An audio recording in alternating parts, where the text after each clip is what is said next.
If you have not yet familiarized yourself with the recording of Good Rockin' Tonight from the MP3 file, please do that now. Otherwise, we will continue.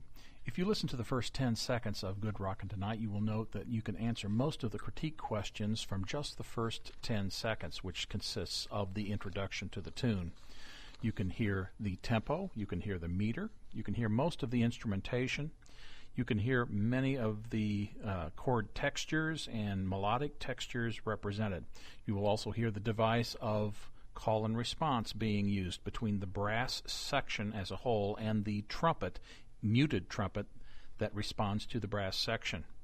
Also, at the end of this short section of introduction, you can hear a break, which is filled up by a saxophone, which means that the rest of the band stops playing for the 4 beats in the last measure of the introduction, allowing the saxophone to play by itself.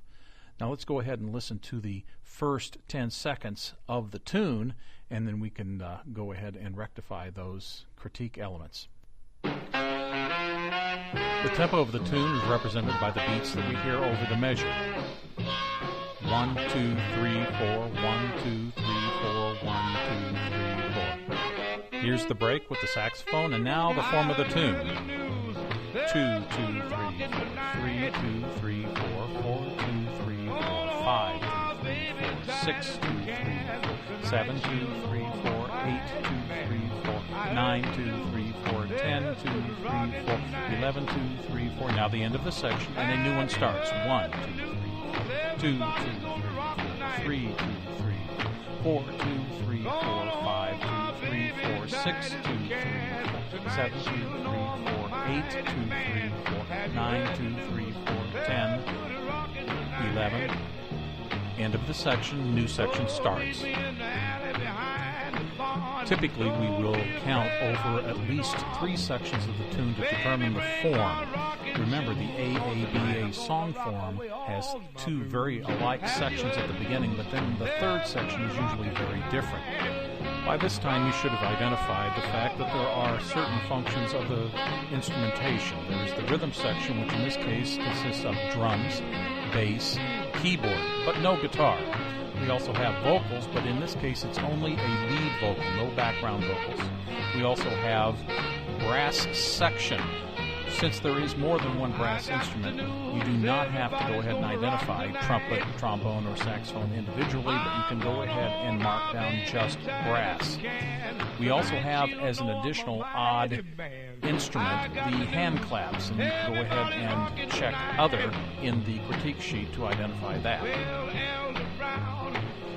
Melodically, to this point, we've had only basically 2 textures represented. We've had the homophonic texture, which is basically the lead singer singing over the rest of the band or a soloist.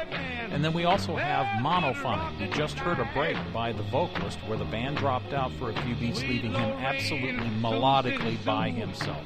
Harmonically, the chord texture is very simple, no complex chords, and the chord progression has very few chords in the chord progression. This is because this is pop music, and we're keeping it simple for the sake of Joe Q Public. Now we're hearing scat singing, where he is using a nonsense syllable, hoy, hoy, hoy, hoy.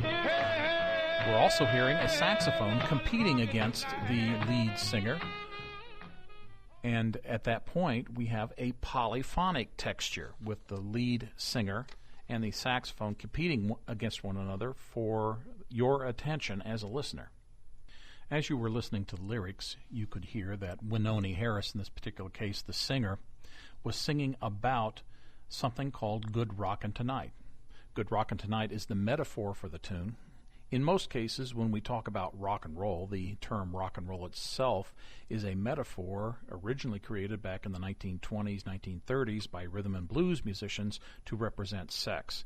In this particular case, while there might be a sexual innuendo in the tune, the main metaphor, the main allusion to the metaphor, is actually to a party, a jubilee, that Wynonie Harris talks about in this particular case. He talks about the famous people who are coming to the jubilee, like Sweet Georgia Brown, Caledonia, and others. So we're talking about primarily dancing or partying in this case. On the other hand, we also hear a secondary allusion in the tune to him taking a date to the party. he's going to hold her very tight and show him what a mighty man he is. So there is a secondary sexual allusion to the music as well. We would consider this particular tune a type of song which is the narrative telling of a story. There's no blues element to this tune because there's no lamentation at the end of the lyrics. It's not strictly a love song, even though there is that secondary allusion to sexual innuendo during the tune, and it certainly is not a protest tune. There isn't any sort of a message. In the instrumental tone color, we did not hear any electronic effects. Certainly there was no reverb on this recording. We have to keep in mind this was recorded in 1948. Most rhythm and blues musicians were black musicians who were not signed by large companies but by very small companies making what they called race records. And in this particular case, they usually used very inexpensive recording studios that did not have the expensive recording effects available to them.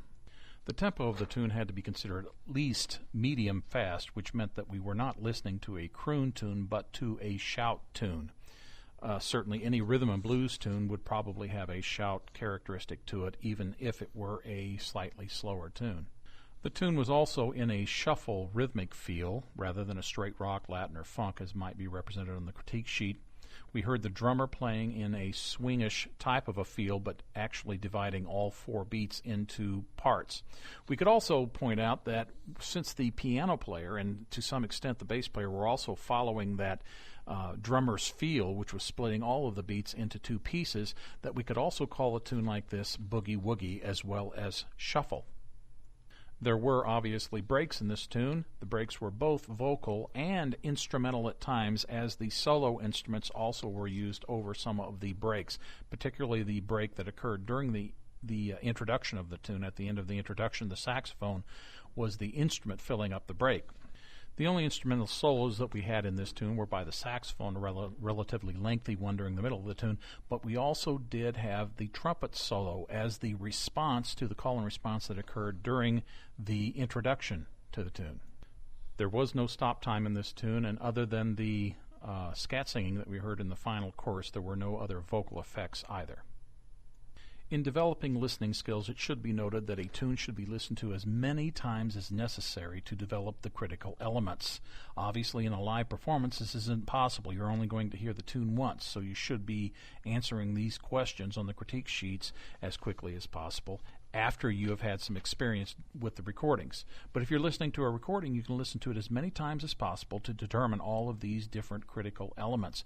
In fact, you may have to listen to the various layers of sound, such as the lyrics, the harmonic or melodic critical elements, or the instrumental elements.